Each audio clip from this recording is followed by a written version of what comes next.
Rob Thomas with Club and Resort Business, and welcome to another edition of Club and Resort Talks. Today's edition of Club and Resort Talks is brought to us by Duffy's Tri-C Club Supply, who offers the finest buying experience for your locker room and housekeeping needs. Family owned and operated since 1978, Duffy's Tri-C Club Supply provides locker room amenities and much more. Locker room supplies, shoe room, housekeeping, laundry, spa, yada, yada, yada, so on and so forth. Learn more at www.duffystric.com. And without ado, let me introduce our associate editor, Phil Karen. Phil, how's it going? Doing well, Rob. How are you? Terrific, terrific. Hey, excellent. Let's get right into it. I was at the Country Club of Buffalo last week for a feature story. It's going to go in our September issue.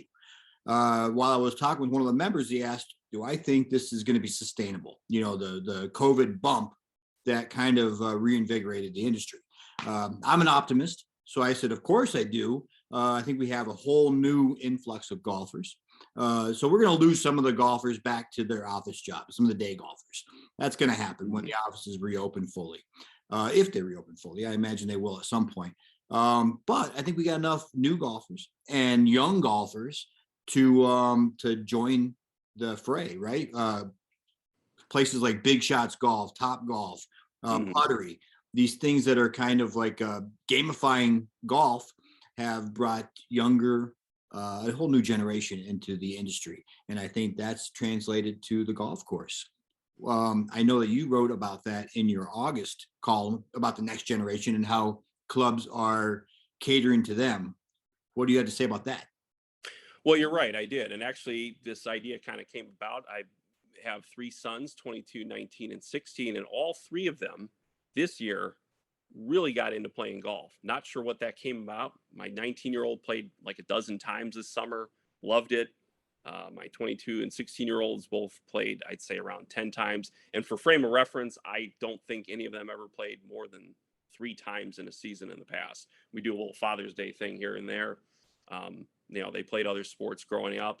And so it got me to thinking about, not junior golfers, but people in this age group I just said, the young adults who are interested in the game, but are new to the game. They didn't grow up playing golf. I did grow up playing golf, but if you didn't grow up playing golf, what's out there to draw them to the game? And of course, you touched on some of those examples, like Top Golf. But I was also interested, it led me to kind of research, well, is there anything out there specifically for that demographic, the 20-somethings who are new to the game, but are very interested in playing? And it led me to a conversation I had recently with a young man named Jared Gomez, who himself is in his 20s, late 20s. He's with KemperSports. He's also a marketing manager with 2 places, Heron Lakes Golf Club and Colwood Golf Center, both in Portland, Oregon. And KemperSports had started an all-welcome initiative where the mission of it is like to bring young, diverse golfers, people to the game of golf.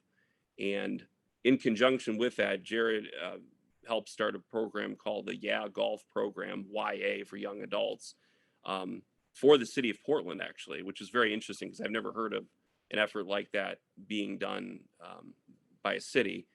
And essentially it's giving young people ages 19 to 29 a chance to play at the city's 6 municipal golf courses at discounted rates in specific windows of time. Although there's pretty good windows of time available to them.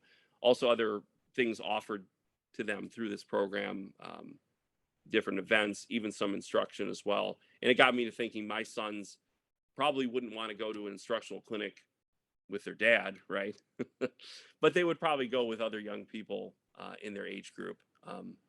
And again, it also, to your point, it sounds like this program is doing stuff where it kind of makes the game of golf or adds some fun to the game of golf. I mean, not that we don't enjoy the game of golf, but sort of a non-traditional way, if you will. So it was a very interesting conversation I had with him. Fantastic. Well, hey, without further ado, that's a great tease. Let's get right to it. Our guest here today on Club and Resort Talks is Jared Gomez. He works for KemperSports. currently a marketing manager at Heron Lakes Golf Club and Colwood Golf Center in Portland, Oregon. In this role, he's helped lead what's called Yacht Golf PDX program. That's YA, stands for Young Adults, for the city of Portland. The program was started last year, invites people between the ages of 19 and 29 to play at Portland Parks and Rec's 6 public golf courses. We're going to talk about Jared's work with that program and what he's doing in terms of the player development efforts there as well. Jared, welcome to the show. Thanks for having me, Phil. Happy to be here. First, can you kind of give us an overview about what your role is as the marketing manager at both Heron and Colwood, or how you got into that and what your role is at those 2 places? Yeah, absolutely. I've been a KemperSports employee in Portland for nearly 9 years now. Started basically as a pro shop attendant, working my way up through the various roles, and took over the marketing manager position about the first of the year. And a lot of what I do is we're very strong in developing marketing campaigns using digital media, email, social media, print, through just different channels. And a lot of what we do then is we analyze, our customer guest usage, satisfaction, through the facility's website traffic, data, and our customer reviews and feedback. What separates KemperSports from other management companies is the customer service that they offer and the service standards that they set, and the trainings that all of our employees go through is true top notch. And we strive at KemperSports for a best in class experience to each of our guests. And then continue that, I promote and manage golf events at Colwood as well as Heron Lakes. I'm more hands-on with the events at Colwood currently. And as you mentioned, I manage and oversee the Yacht Golf program for the city. Yeah, and that leads into a point. As I understand it, last year, KemperSports had launched an all-welcome initiative where it's kind of designed to attract new golfers, diverse golfers to the game, to the properties. Can you kind of talk about the all-welcome initiative and also how that's connected with Yacht Golf? Yeah, the all-welcome initiative came from after surveying 25,000 golfers through the Golfer Insight Survey. We found a lot of feedback that the fun factor was very important to people. So KemperSports has created this playbook that arms our facilities with creative program ideas, player development, and just in ways to grow the game and get people into the game. So it's a really cool thing that KemperSports has been doing. Okay, and with Yacht Golf, then can you talk about kind of what the program is, how it got started, why it was started, if you will?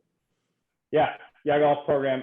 It came about from Portland Parks and Rec and the director of golf, Vincent Johnson, really seeing a need to get young players in the game, keep them in the game as they grow into adulthood. Junior rates run out when you turn 19, and there's this void of, okay, I just went from paying very, very limited pricing to now I'm paying full green fee rates, and that's a big jump for somebody who's in college, just got out of college, and doesn't have the financial means. So this program, it allows them to play the 6 city properties, select tee time windows throughout the year at discounted rates, and just keeps them into the game, gets them playing, gets them to see all the facilities within the city. Okay. And I guess to kind of elaborate, or maybe have you elaborate more on the why factor of it. Why was it, because as you and I were talking before we started here, that it's intriguing. I have not heard of another city really doing this around the country yet. Why was it important to the city to offer this sort of easier access for young adults to the game of golf? Yeah, the city of Portland has various demographics within its neighborhoods where these golf courses are. These golf courses are public parks. There's a need that the city's mission is affordable golf, and this just ties in with that affordability that we can create golf access to these users that may not be able to afford a $60 green fee rate on a Saturday afternoon. They can come out, late afternoons after work and pay and play for $20. And there was a definite need with that within the city. I see it in my own social circles. It's a lot easier for me to go in with a group of my friends and text them at 4:00 in the afternoon on a Wednesday and say, "You guys want to go play East Moreland, a facility that's near my house." $20. Let's go do it. Let's go get a tee time and go play and have a great afternoon. That's a lot easier than trying to convince players to pay the full rates, at least right now. Right, absolutely. And actually, I wrote a column for the August issue of Club and Resort Business. I have three sons. I have a son who's 22, one who's 19. I actually have a nephew who's 20. I also have a 16-year-old son. My column essentially is about the fact that all of them, for some reason, hadn't really been interested in golf before, have going all out here this summer on playing golf. I've had a chance to play a few rounds with them, try to share a little bit of wisdom that I have about the game. But it was interesting to notice that they've really gotten into it. My middle son really interested in it, and I think it would be interesting to see if a city in our area here, where I'm living, would offer a similar type of program, because right now they're in a position where they're able to play around here and there, but I'm sure they would like to play more, especially as I think one of the things that people enjoy about golf is that there's always a new challenge. There's always a new course, different types of shots to hit. I know my middle son particularly has really gotten into it. He likes talking with me about it and everything. But I could see where some courses that he may wish to play at could be cost prohibitive, and it would be great to offer something like that here. And I imagine the feedback you're getting, can you tell us a little bit about that and how the feedback's been so far from people who are members of the Yacht program? Yeah, it's definitely positive feedback. I mean, we didn't know what to necessarily expect when we created this program. A couple hundred users, maybe, kids that were home for the summer from college. We're getting really close to passing 2,000 active users currently within the city, which is above and beyond anything that we expected, at least that I expected us to have, a year and a half, almost 2 years into this program. But it's interesting you say, your own boys are getting into it, because when I was in high school, 10 years ago, I went to a good high school golf program, and golf was just second nature to me, and it's what I did. And a lot of other kids, they weren't into golf or even didn't have, we had great access to a course, but of course right next to our high school, and kids just weren't into it. And now it's funny, I go back and I see these kids that I went to high school with, and they all can't stop talking about golf. I think Right. COVID did a lot to it. COVID got a lot of people into it. It shut down a lot of things, and it kept golf open. But I think it's just a natural, as you progress into the business world or whatever career path you're choosing, golf's involved in a lot of it. And a lot of the feedback I get is, man, I wish I would have started golf earlier. And programs like this just allow the easier access. All right, you didn't start early, but start now. Without breaking the bank, you don't need to go take a bunch of lessons. Just come out, have some fun with friends, and keep the cost efficient. Sure. And actually, that kind of leads me into the other part. Can you talk a little bit too about what other benefits are offered to people who are in the Yacht Golf program? Yeah, along with discounted rates, we offer 2 monthly lessons that are exclusive to Yacht Golf users, one at Coalwood, one at Heron Lakes. So players can get very good instruction from reputable PGA professionals for a very small fee in comparison to what the individual going rate is for those pros. Along with the lessons, we do an exclusive end of the season social event for all users. They can come out to Coalwood. Last year we did a 15-hole tournament. We got music playing on the range. We got, if they're over 21, there's drinks available for them. We got cornhole going. We got lawn games, and it's a very way to get, some of these users, these 2,000 users, some of them never play golf, but just want to be a part of the social aspects of the club and come out and participate in events like we have at Coalwood. So that's a really cool event. The end of the year, kind of end of season final event that Coalwood puts on, and then of course we run for a fee, we run a Yacht Golf Plus program, which essentially the fee is basically getting their gin membership. They get a gin handicap, and they are put into a group where we play a monthly event, and it's a little more competitive. There's gross and net scoring, but we have about 25 active Plus members, which it essentially treats like a men's or ladies club at your local course, but it's exclusive to Yacht Golf users. It's a good way. A lot of players, some of their friends still aren't playing, and they just need somebody to play with, and this allows them to form connections with other players. I know 4 or 5 of the guys that play in regular monthly events, they go play multiple times together, and they didn't know each other until these events started. So it's really, really nice the different offerings we're able to get. And what makes it really cool this year is we've created an app. So all the users, their cards, or they're essentially their membership cards, are on an app that they download, they sign up through, and when they show the property, they show their app, and it's a QR code that the property staff will scan them, confirm that they're a Yacht Golf member, and get them on their way. And this is really good for communication. I can send out notifications through this that, hey, we got an extra spot that showed up in the lesson this week, or hey, sign up for the Yacht Golf Plus event.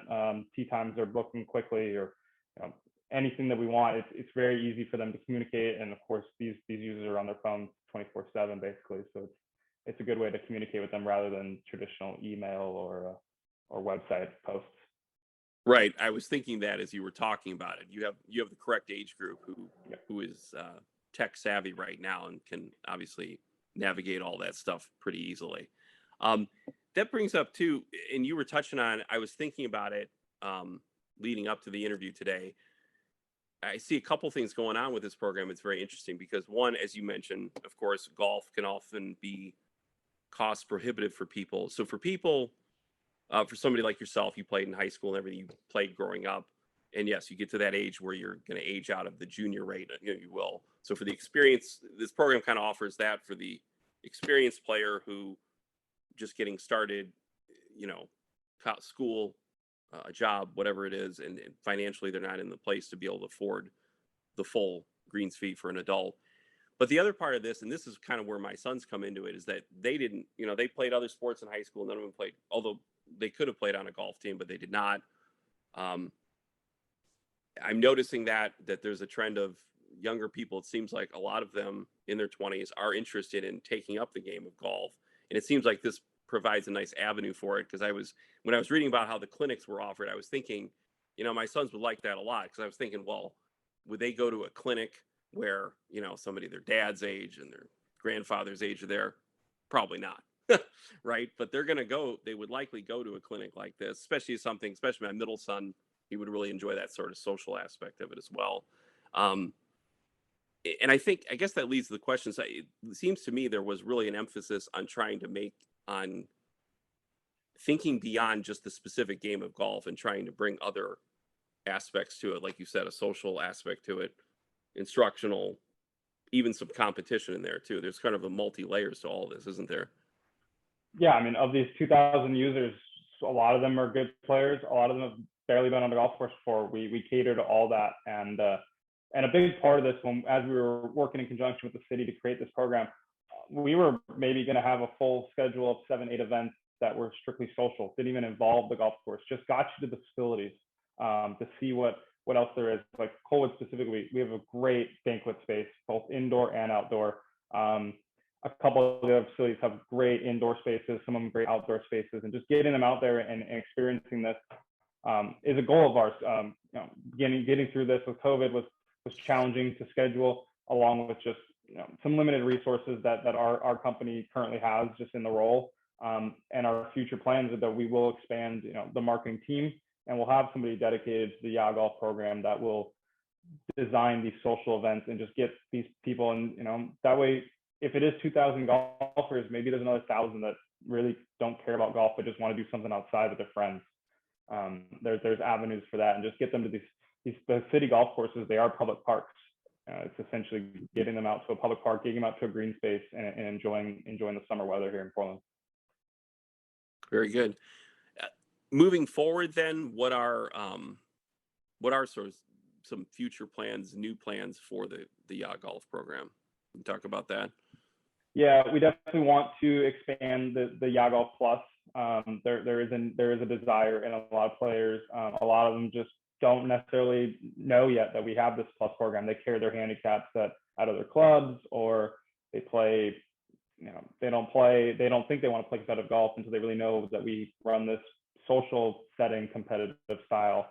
So there'll be a lot more of this Plus push next year, along with these more social events that we really, really want to get these players. And even if it's just like, hey, we're playing 9 holes and then we're doing foot golf or cornhole or disc golf afterwards, and your golf score won't even matter. Just come out, have a good time, hang out with friends, bring 2 or 3 people that aren't members, and let's get them signed up in the program. Right. Very good. And in our world, we're of course covering the world I work in. We're covering country clubs and resorts and private clubs. Um, I guess maybe just an opinion. Do you think country clubs should consider offering a similar type of program in their facilities if they feel they can do that? I think there's a way that private facilities can encourage players. It's going to take the right player that really wants that kind of atmosphere of I want to play more golf. I want to be in a more social setting with players that like playing golf. Like we discussed before, there's clubs in Portland that most do have a intermediate membership that encourages younger players to join at a limited initiation, limited monthly dues, but just gets them to the property, gets them to become members, gets them comfortable with the facility, the people, the setting, and as they age older, they'll want to become full members. I think that's the way that private golf has to go. A program such as this, private golf courses, they're going to encourage their juniors to develop with the families that are there that are members, and hopefully in turn, as they age out to where they can't hang on their parents' membership, they'll join this intermediate membership. I think that's the way private clubs are designing it and going towards, and they are already. Right. Absolutely. Okay. Sounds very good. Well, Jared, I appreciate your time. Thanks for stopping by to talk with us today. Very interesting program, very unique. Just wish you the best of luck with it the rest of the summer. Thanks again, Phil. Appreciate you having me on. Thank you.